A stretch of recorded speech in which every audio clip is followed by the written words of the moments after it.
Let's talk about planning and logistics for a trip in a way that prevents them from taking over your life.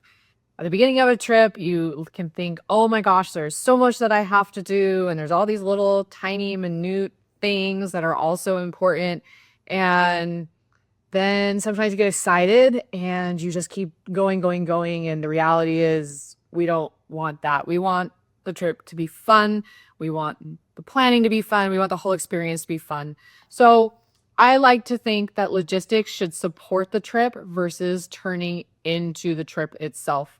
You want to get to your location and be totally relaxed and ready to go because you've done all the work, but it didn't take over your life.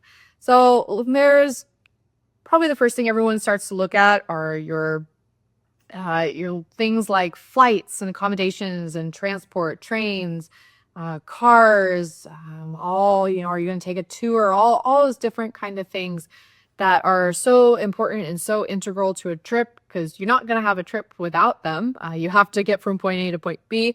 Unfortunately, we have not invented teleportation yet.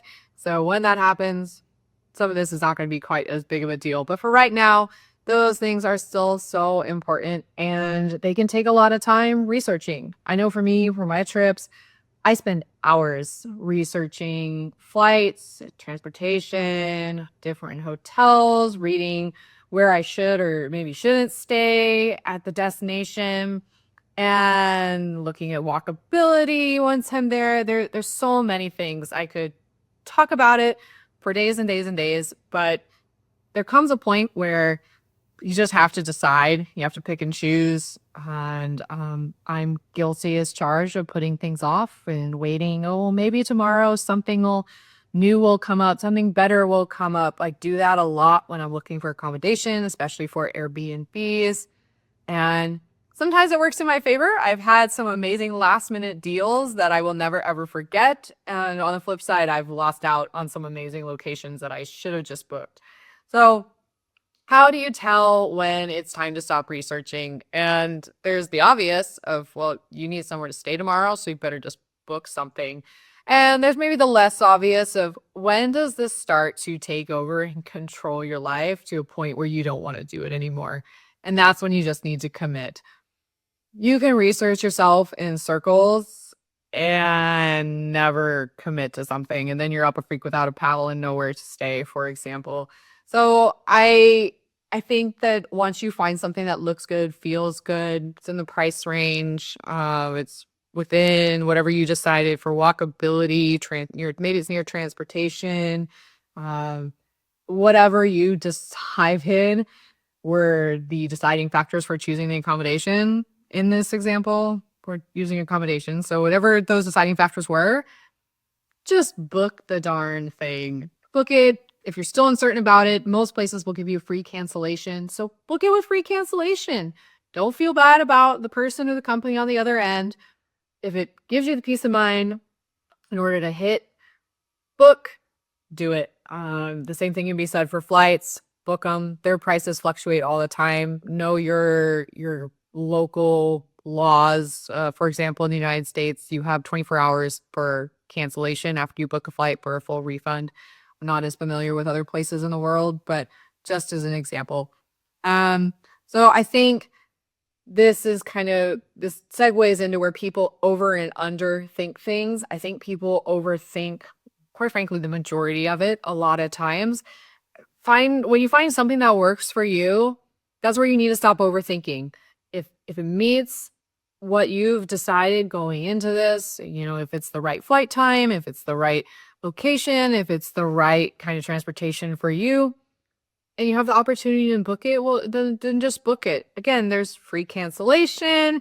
It's pretty easy to change your mind these days if something comes up where you just decided you jumped into it too fast and you need to change. So people overthink all the time. I think people overthink flights and accommodation and transportation and um, all transfer times. Even I'm talking more about like the physical stuff, I guess, for things, but it's definitely something as well where there's other things to think about too for logistics that maybe people don't consider, or maybe they underthink a little bit because I think it's gonna be easy. One thing that I just, for some reason I've been thinking about it recently is um, money exchange. I've had a couple times in recent years where I thought, oh, that's going to be so easy. It's easy to find a bureau d'exchange, whether that's at the airport or somewhere around town, or even some hotels will do that for you. And it turned into an adventure that it did not need to be. Um, I don't even know how to describe that story, but I guess the long story short is I came with bills that were, unmarked, pressed, clean, crisp, whatever from the bank.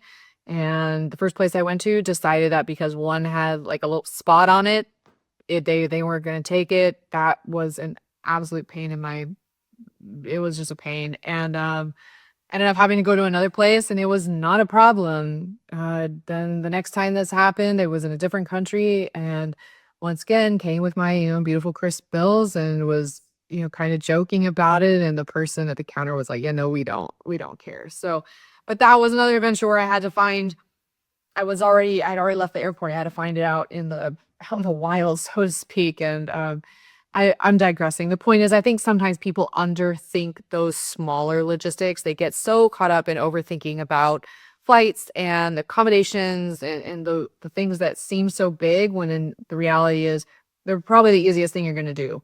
There is a ton of little logistics that make a trip go correctly that definitely are either overlooked or just you don't spend enough time thinking them through. So I could go on and on and on and on about that for days, but let's talk about some tools that I use. And people probably think, oh my gosh, you must have like a spreadsheet or something that you use. Absolutely the heck not. I am still a pen and paper kind of person. So take that with a grain of salt for what it is. I know that doesn't work for everybody, but generally for tools to not overthink things. Like I feel like almost like I harp on this all the time. I absolutely love blogs. They're generally written, and I would hope, in the age of AI by people that have been there, done that. There's nothing that will ever replace boots on the ground experience for something, especially when you're researching your flights or your accommodations or even just a destination that you may want to go to.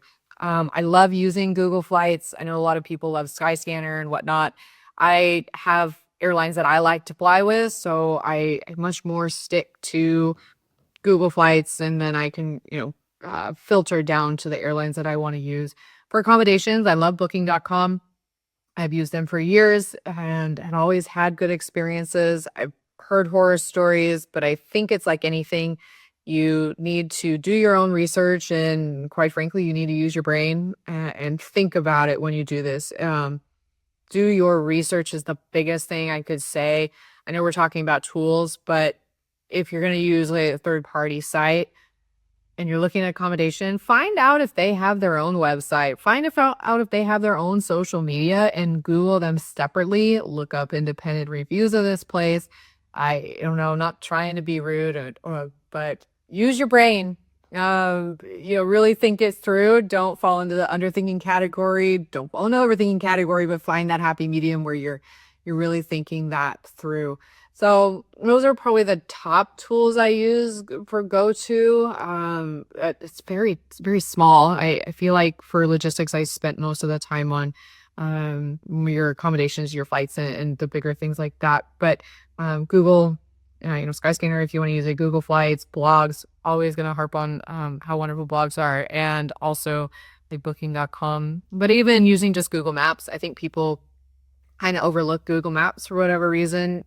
Pull up Google Maps, find the location you want to stay, hit hotels, hit restaurants, hit the walkability in there. Decide point A to point B. How long does it take? Where are the bus stops? Where's the train station in relation? There's so much info you can gain from just looking at a map. And I don't think people do that enough anymore. At least I don't see people do that a lot anymore. So all that to be said, that is just a quick run through of how you can, keep logistics from turning into taking over the entire trip and taking the fun out of it and really still being that support system that they are.